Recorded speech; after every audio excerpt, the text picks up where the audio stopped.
جی سامعین، آپ کا اپنا قاری حاضر ہے ابن صفی کی عمران سیریز کی 7ویں کتاب سانپوں کے شکاری کی نئی ایپیسوڈ کے ساتھ۔ مجھے امید ہے کہ آپ یقیناً اردو ادب کی اس منفرد تخلیق سے لطف اندوز ہو رہے ہوں گے۔ اگر آپ نے اس سے پہلے والی ایپیسوڈز نہیں سنی تو ہمارے چینل کی پلے لسٹ میں جائیں اور پچھلی تمام ایپیسوڈ سنیں اور اپنے لطف کو دوبالا کریں۔ آئیے سنتے ہیں عمران سیریز کی نئی ایپیسوڈ۔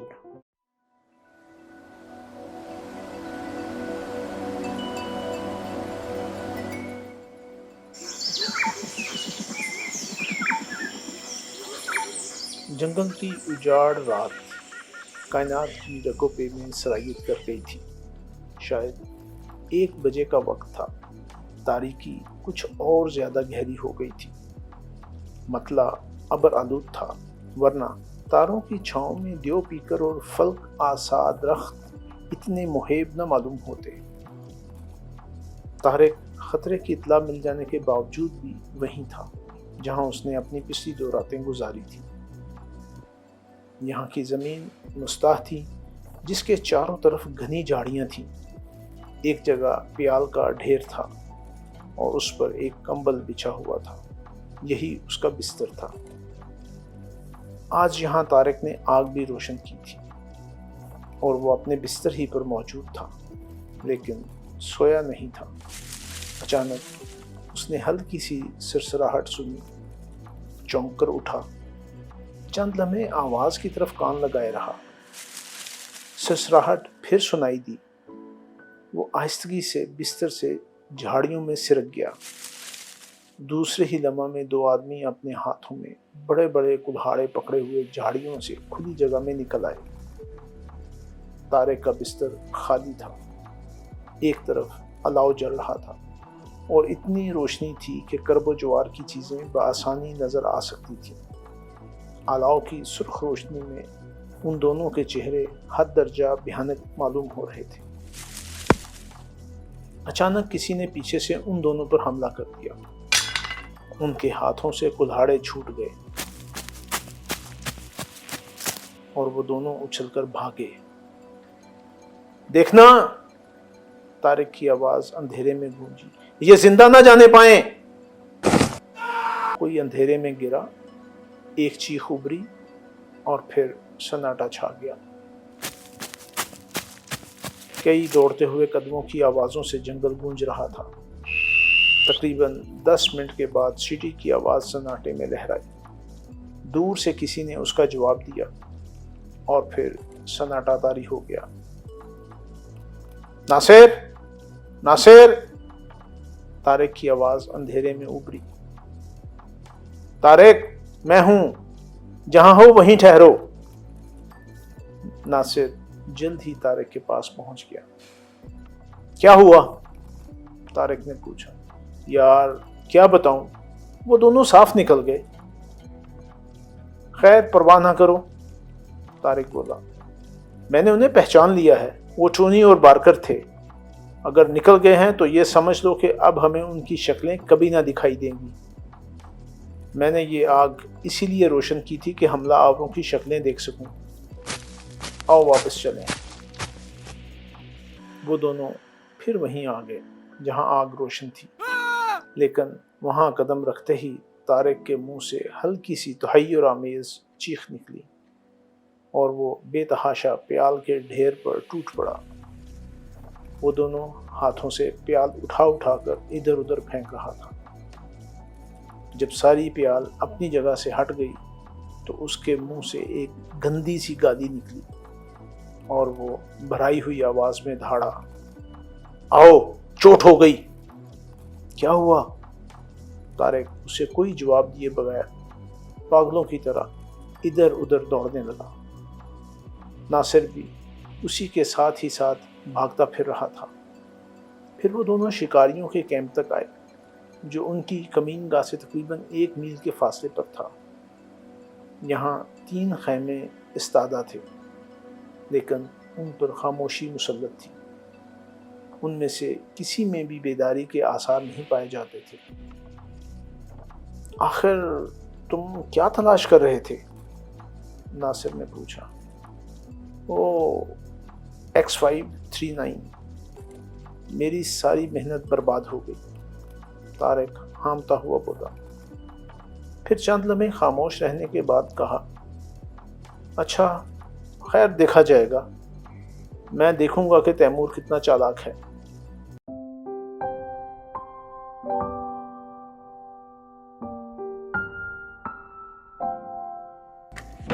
عمران ٹھیک 3 بجے رات کو فلیٹ میں داخل ہوا۔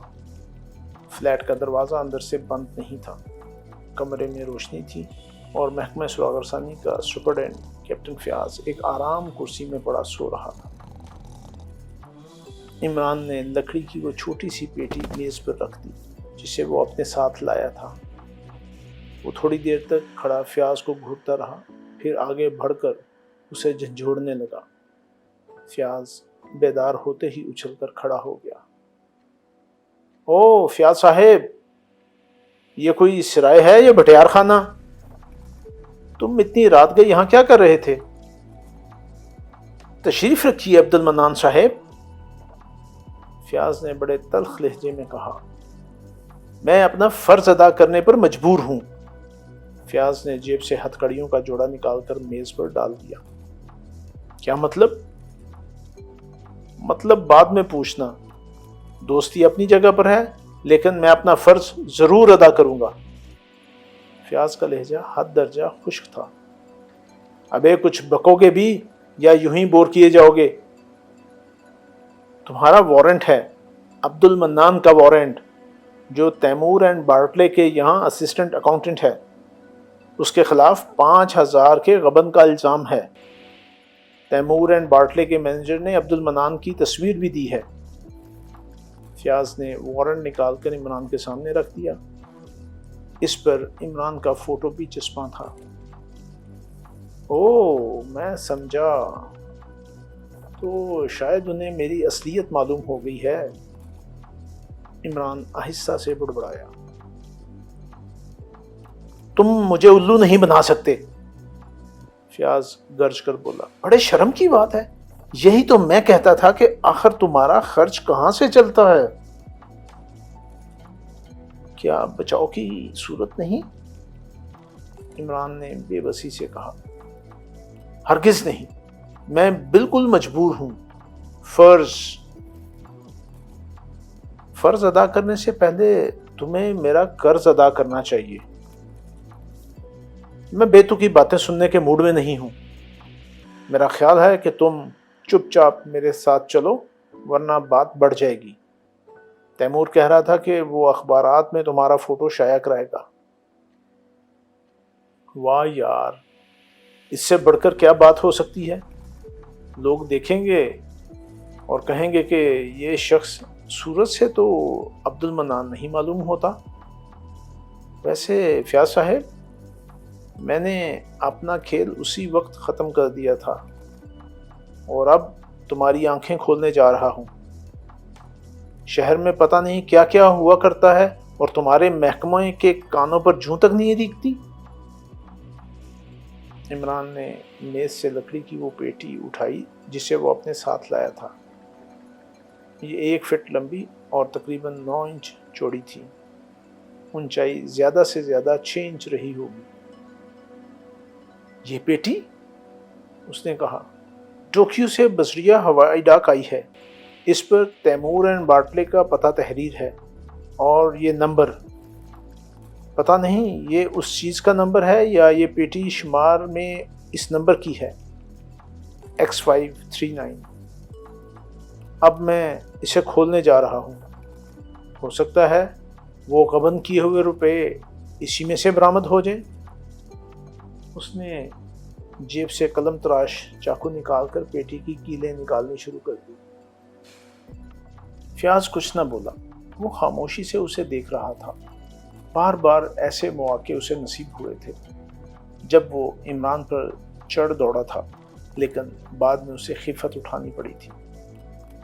عمران خلاف عادت اس وقت بہت زیادہ سنجیدہ تھا۔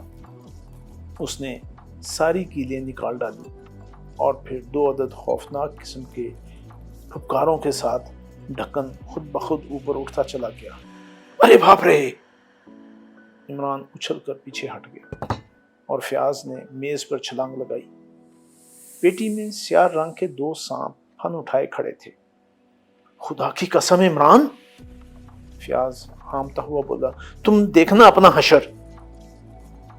فیاض پیارے، چوٹ ہو گئی، خدا کی قسم اسے جان پر کھیل کر لایا، کلہاڑوں اور خوفناک آدمیوں کے نرغے میں سے نکال کر لایا۔ ارے توبہ توبہ کے بچے، ہتھکڑیاں لگاؤں گا، تم سمجھتے ہو شاید میں مذاق کر رہا ہوں؟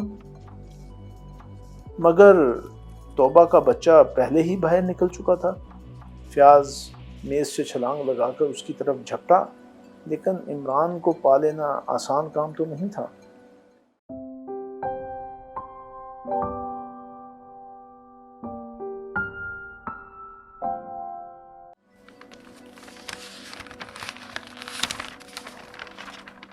دوسری صبح کے اخبارات میں عمران کا فوٹو شائع ہوا تھا۔ اس کی حیثیت اشتہار کی سی تھی۔ تیمور اینڈ باٹلے کی طرف سے مبلغ 5000 روپے کے انعام کا اعلان ان لوگوں کے لیے کیا گیا تھا جو اس کا پتہ نشان بتا سکیں۔ نام عبد المنان ہی تھا۔ عمران نے اس اشتہار کو دیکھا اور خود کو سچ مچ عبد المنان محسوس کرنے لگا۔ پچھلی رات وہ شروع ہی سے طارق کے پیچھے لگا رہا تھا۔ طارق سب سے پہلے شکاریوں کے کیمپ میں گیا تھا، پھر ناصر کو ساتھ لے کر ٹہلتا ہوا اس مقام پر پہنچا جہاں وہ شب بسری کیا کرتا تھا۔ وہاں پہنچ کر ایک بار اس نے ناصر سے بھی پیچھا چھڑایا، اسے شکاریوں کے کیمپ کی طرف کسی کام سے بھیج دیا۔ پھر عمران نے اسے ایک طرف جاتے دیکھا تھا۔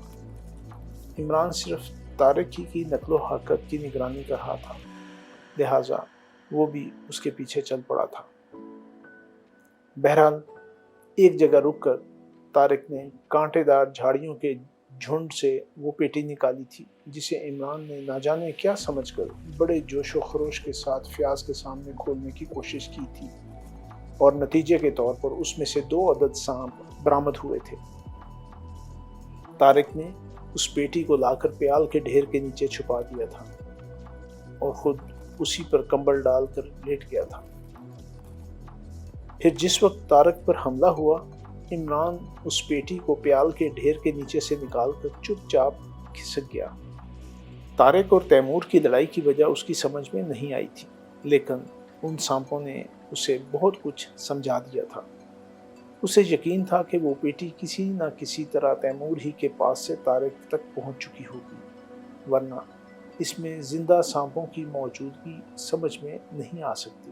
اور پھر طارق نے اس پیٹی کو بہت احتیاط سے ایک جگہ چھپا رکھا تھا، اور پھر شاید اسے اپنے بستر کے نیچے منتقل کرنے ہی کے لیے اس نے ناصر کو بھی ٹال دیا تھا۔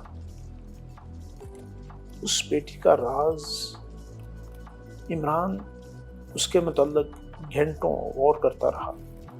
وہ اس وقت شہر کے ایک غیر معروف سے ہوٹل کے ایک کمرے میں مقیم تھا۔ تھوڑی سی تبدیلی اپنی حیت میں بھی کر لی تھی۔ سر کے بالوں کے الٹنے کا انداز بدل دیا تھا اور سوٹ اتار کر صرف پتلون اور جیکٹ پر اکتفا کی تھی۔ آنکھوں پر تاریک شیشوں کی اینک تھی۔ مصنوعی مونچھیں بھی استعمال کرنی پڑی تھیں۔ حالانکہ اسے اس بہروپیے پن سے سخت نفرت تھی، لیکن اس وقت وہ کرتا بھی کیا؟ وہ جانتا تھا کہ فیاض نے یہ سب کچھ محض اس لیے کیا ہے کہ وہ اسے سارے حالات سے باخبر رکھے، لیکن یہ بھی ہو سکتا تھا کہ وہ اپنی دھمکی کو عملی جامہ بھی پہنا دیتا، کیونکہ فی الحال عمران کے خلاف اس کے پاس کافی مواد موجود تھا۔ اور پھر یہ تو بعد کی بات ہوتی کہ اصلیت کیا تھی۔ عمران ٹھیک 8 بجے رات کو ہوٹل سے نکل کر دولت پور جانے والی بس پر بیٹھ گیا۔ اسی بس کے ذریعہ وہ 10 میل کا راستہ طے کر کے شکاریوں کے کیمپ تک پہنچ سکتا تھا۔ جب تک بس شہر سے باہر نہیں نکل آئی وہ بہت زیادہ محتاط رہا۔ وہ جانتا تھا کہ اس کی تلاش میں سرکاری اور غیر سرکاری دونوں ہی طرح کے لوگ ہوں گے۔ 10 میل کی مسافت طے کرنے کے بعد وہ بس سے اتر گیا۔ اب اسے گھنے جنگلوں میں سے تقریباً 1.5 میل پیدل سفر کرنا تھا۔ کیمپ میں پہنچ کر وہ بے دھڑک ایک خیمے میں گھس آیا۔ یہاں 4 آدمی اپنے بستروں پر پڑے گپے مار رہے تھے۔ عمران کو دیکھ کر وہ اٹھ بیٹھے۔ ناصر بھائی کہاں ہیں؟ عمران نے انتہائی برخوردارانہ انداز میں پوچھا۔ برابر والے ٹینٹ میں، ایک نے جواب دیا، لیکن وہ عمران کو شبہ کی نظر سے دیکھ رہا تھا۔ اس وقت عمران کی آنکھوں پر تاریک شیشوں والی اینک نہیں تھی۔ عمران الٹے پاؤں اس خیمے سے نکل کر برابر والے خیمے میں داخل ہو گیا۔ ناصر یہاں موجود تھا۔ اس کے علاوہ 2 آدمی اور بھی تھے۔ ناصر بھائی! عمران نے اسے مخاطب کیا اور ناصر اچھل کر کھڑا ہو گیا۔ تم کون ہو؟ میں الو ہوں، عمران نے بڑی سادگی سے جواب دیا۔ کیا مطلب؟ الو کا مطلب الو ہی ہوتا ہے ناصر بھائی، عمران نے جواب دیا۔ اچانک ناصر اس پر ٹوٹ پڑا۔ میں عبد المنان ہوں پیارے بھائی، عمران اسے روکتا ہوا آہستہ سے بولا۔ اوہ! ناصر پیچھے ہٹ گیا۔ چند لمحے اسے غور سے دیکھتا رہا، پھر اس کا ہاتھ پکڑ کر خیمے سے باہر نکل آیا۔ دونوں خاموشی سے چلتے رہے۔ جب خیمے کافی پیچھے رہ گئے تو ناصر نے ایک جگہ رک کر کہا، تم یہاں کیوں آئے ہو؟ میں طارق سے ملنا چاہتا ہوں۔ کیوں؟ یہ تو میں صرف طارق ہی کو بتا سکتا ہوں، عمران بولا۔ میں نہیں جانتا کہ طارق کہاں ہے۔ تب میرا بیڑا غرق ہو گیا، عمران نے ٹھنڈی سانس لے کر کہا۔ ہاں، میں نے اخبار میں دیکھا تھا، ناصر نے کہا، لیکن تم نے بھیس بڑے کمال کا بدلا ہے۔ ارے یار، میں کیا جانوں بھیس ویس، یہ تو میرے ایک دوست کی کاریگری ہے جو فلم کمپنی میں کام کرتا ہے۔ مگر یہ تو بتاؤ تم مجھے کیسے پہچانتے ہو؟ یہ سب کچھ میں طارق کے سامنے ہی بتاؤں گا۔ نہیں، تم مجھے بتاؤ، ورنہ یہاں سے زندہ بچ کر نہیں جا سکتے۔ یار، یہ تم نے بڑی بے ڈھب بات کہی۔ اچھا چلو، نہیں بتاتا، جو کچھ کرنا ہے کر لو۔ تمہیں گلا گھونٹ کر مار ڈالوں گا۔ مار بھی ڈالو یار، اس سے تو یہی بہتر ہے، ورنہ اگر پکڑا گیا تو 5000 روپے کہاں سے پیدا کروں گا؟ ان لوگوں کو شاید معلوم ہو گیا ہے کہ میں نے طارق کے لیے کچھ معلومات فراہم کی ہیں، اس لیے مجھ پر یہ مصیبت نازل ہوئی ہے۔ تم مجھے کیسے جانتے ہو؟ میرے سوال کا جواب دو۔ اچھا، تم نہ بتاؤ طارق کا پتہ، میں جا رہا ہوں، عمران نے بڑی سادگی سے کہا۔ تم نہیں جا سکتے۔ مجھے کون روکے گا؟ عمران نے آہستہ سے کہا۔ میں۔ تم نہیں جا سکتے۔ اچھا تو روک لو۔ نہیں، یوں نہیں، عمران نے سنجیدگی سے کہا۔ میں زیادہ سے زیادہ 15 گز کے اندر ہی اندر رہوں گا، تم مجھے پکڑ لو۔ اگر میرے جسم میں ہاتھ بھی لگا سکو تو اپنا نام بدل دوں گا۔ چلو پکڑو۔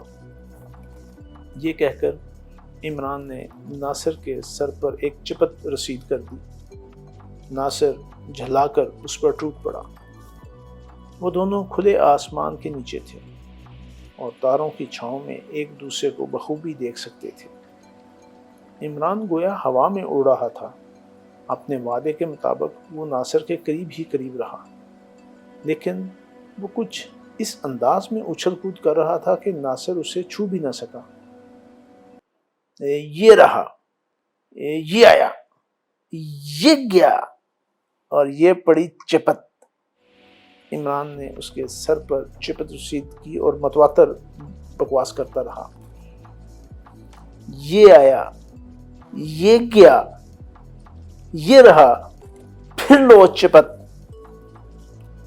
ذرا سی دیر میں 10-15 چپتیں ناصر کے سر پر پڑ گئی، لیکن وہ اسے نہ پکڑ سکا۔ بس کرو، ختم کرو، ناصر ہامتا ہوا بولا۔ نہیں سنتے؟ تم سور کے بچے! تم مجھے طارق کے پاس لے چلو، عمران نے رکے بغیر کہا، ورنہ اسی طرح چپتے مار مار کر تمہیں ختم کر دوں گا۔ لے چلوں گا، ناصر نے ہامتے ہوئے کہا۔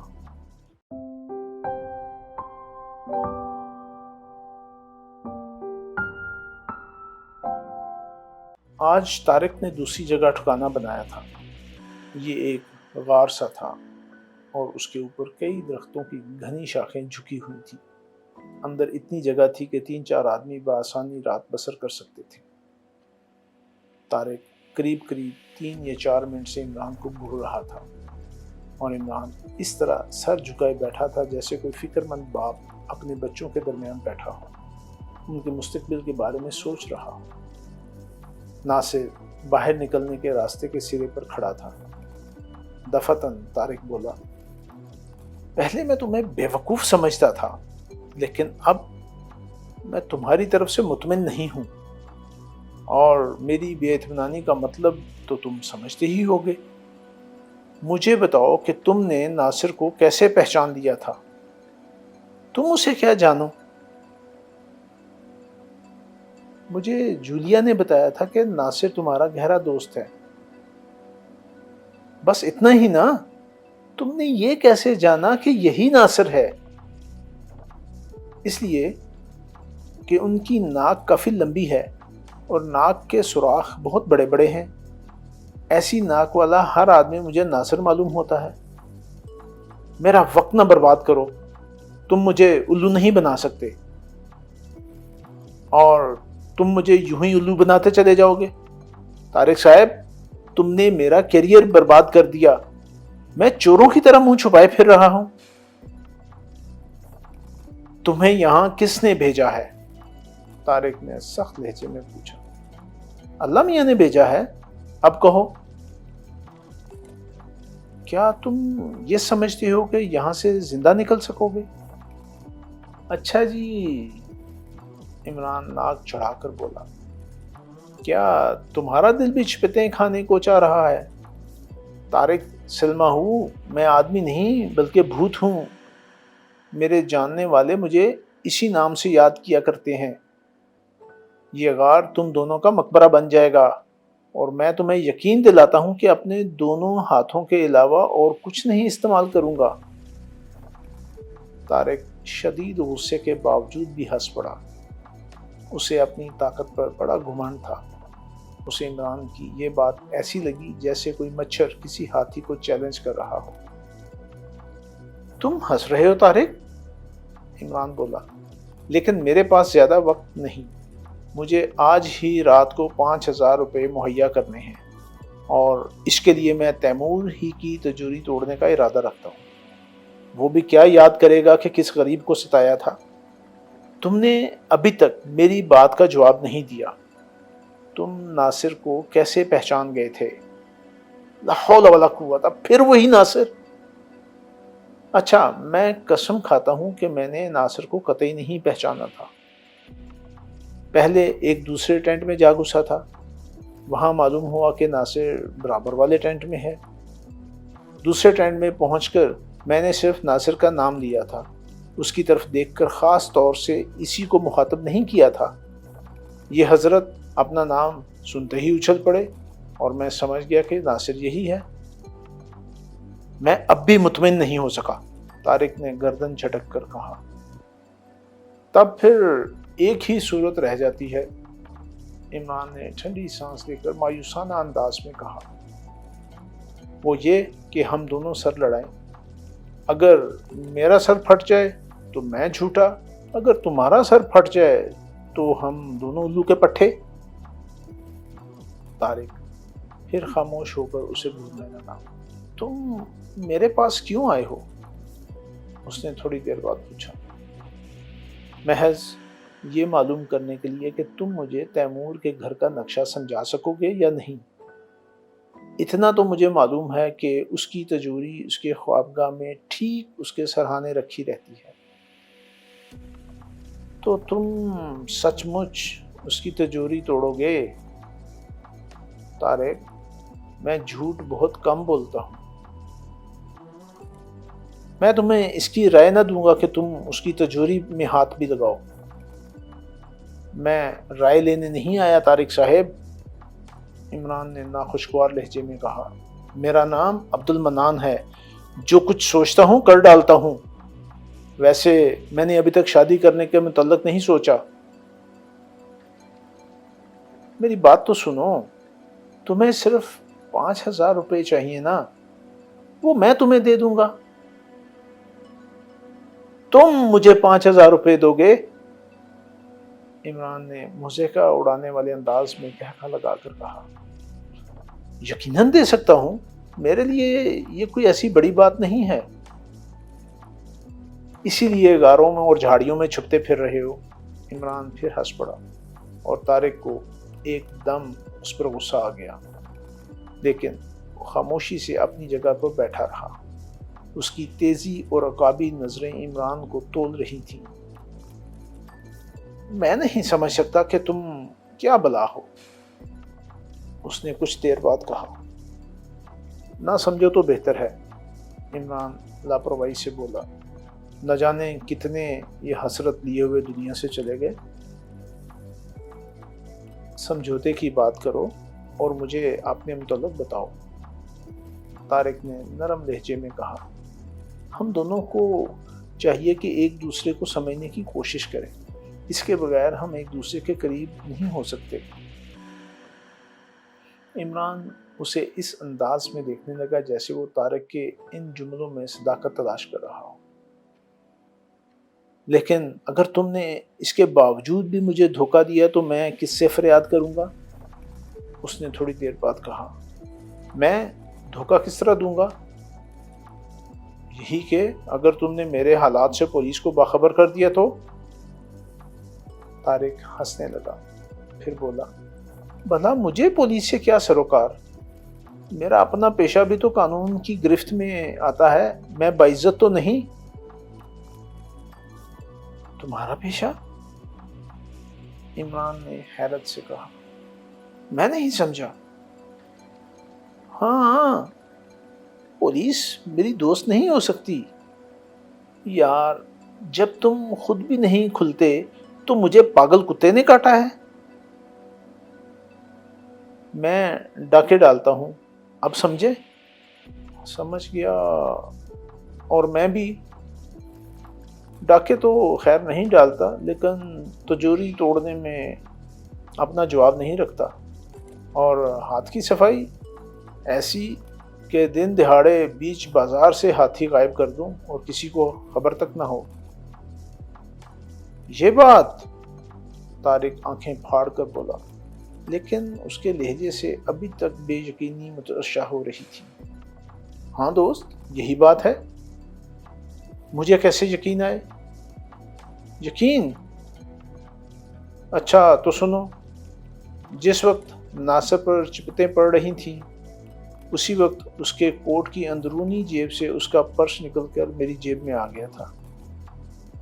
ناصر وہ کھلا کر اپنی جیب ٹٹولنے لگا اور اس کے منہ سے ایک ہلکی سی تحیر آمیز آواز نکلی۔ گھبراؤ نہیں، اپنا پرس سنبھالو۔ عمران نے جیب سے پرس نکال کر ناصر کے آگے پھینک دیا۔ واہ یار، طارق نے تحسین آمیز انداز میں کہا۔ یہی نہیں، اچھا تم بتاؤ، کیا میں نے ابھی تک تمہارے جسم کو ہاتھ لگایا ہے؟ یاد کر کے بتاؤ۔ نہیں تو کیوں؟ تمہارا پرس بھی میرے پاس ہے۔ کیا؟ طارق بھی اپنی جیبیں ٹٹولنے لگا، لیکن اتنی دیر میں اس کا پرس بھی اس کے سامنے پھینک دیا گیا۔ اچھا دوست، طارق نے ایک طویل سانس لے کر کہا، ہماری دوستی کافی کارآمد ثابت ہو سکتی ہے۔ بس تم مجھے اس کے گھر کا اندرونی نقشہ سمجھا دو، عمران نے کہا۔ فضول ہے، اس سے کوئی خاص فائدہ نہیں ہوگا، بڑی رقمیں کوئی بھی گھر میں نہیں رکھتا۔ تجوری میں سے اگر تم نے 2-4 ہزار روپے نکال بھی لیے تو کیا ہوگا؟ کتنے دن کھاؤ گے؟ آدمی کو ہمیشہ لمبا ہاتھ مارنا چاہیے۔ ارے یار تو پھر کچھ بتاؤ بھی نا، عمران نے مستربانہ انداز میں پہلو بدل کر کہا۔ طارق نے کہا، سال بھر میں ہم تینوں کروڑ پتی ہو جائیں گے۔ یار طارق جلدی بتاؤ، اب اگر تم نے خام خواہ بات کو طول دیا تو میں اپنا گلا گھونٹ لوں گا۔ ان قریب بندرگاہ پر تیمور اینڈ باٹلے کا مال اترے گا، اس میں سے تمہیں کچھ پیٹیاں اڑانی ہوں گی۔ ارے یہ کتنی بڑی بات ہے، ہزاروں آدمیوں کی آنکھوں میں دھول جھونک کر نکالوں گا۔ اگر بندرگاہ پر کامیاب نہ ہو سکا تو وہاں سے گودام تک کے راستے میں یقینی طور پر یہ کام ہو جائے گا۔ یار تم عبد المنان کو کیا سمجھتے ہو؟ لیکن ان پیٹیوں کی شناخت، طارق کچھ سوچتا ہوا بولا، ان سب پر X539 لکھا ہوگا۔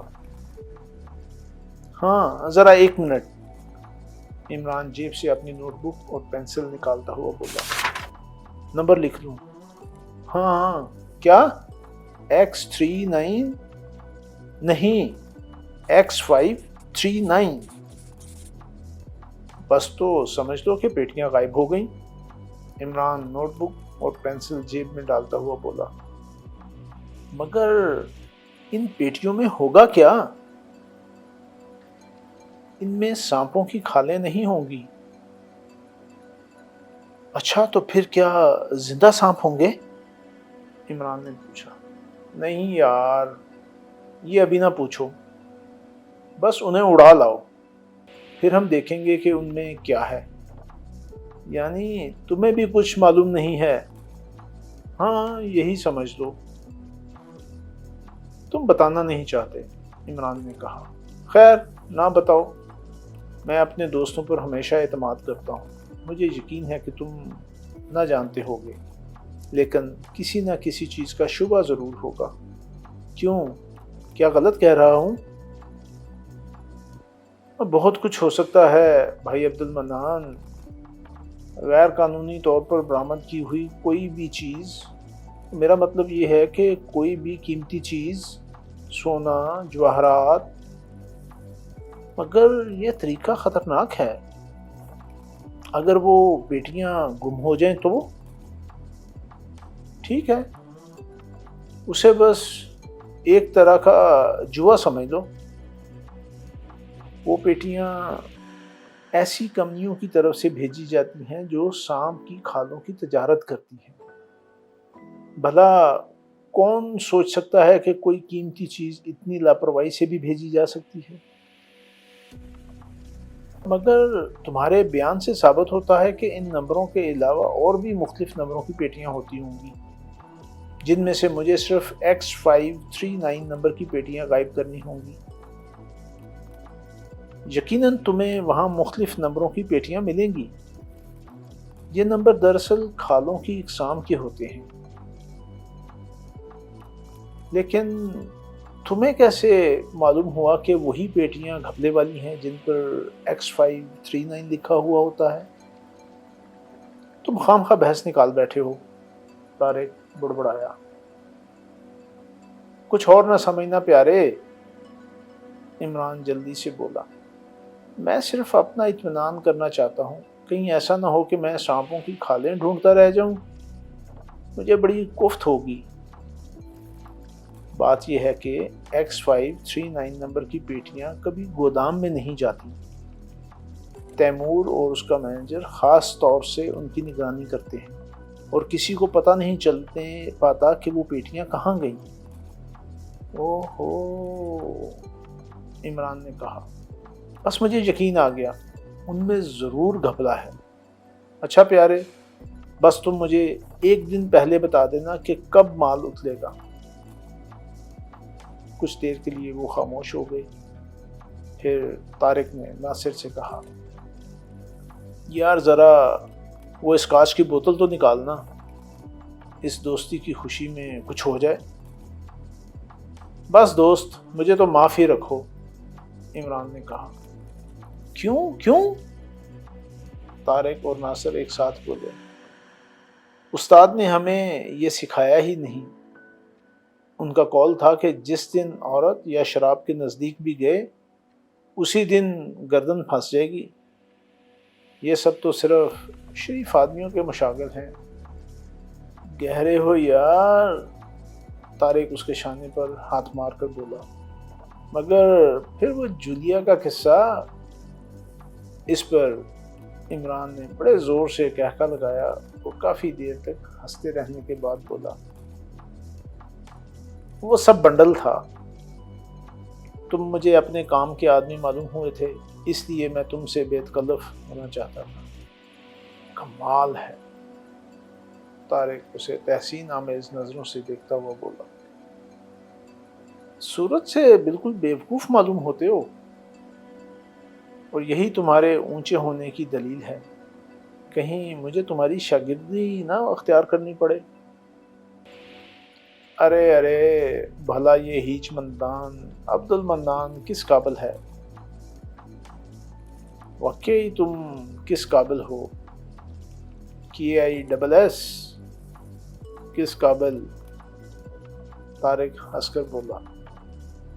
اور کیا؟ اور تم بھیس بدلنے میں اپنا ثانی نہیں رکھتے۔ جی سامعین، آپ نے عمران سیریز کی نئی ایپیسوڈ سنی۔ مجھے یقین ہے کہ آپ ضرور اس سے محظوظ ہوئے ہوں گے۔ آپ کا قاری آپ سے اجازت چاہتا ہے، مگر جانے سے پہلے ہمارے چینل کو ضرور سبسکرائب کریں، اپنے دوستوں اور دیگر حلقہ احباب میں بھی اسے شیئر کریں۔ ملتے ہیں کچھ دیر کے بعد نئی ایپیسوڈ کے ساتھ۔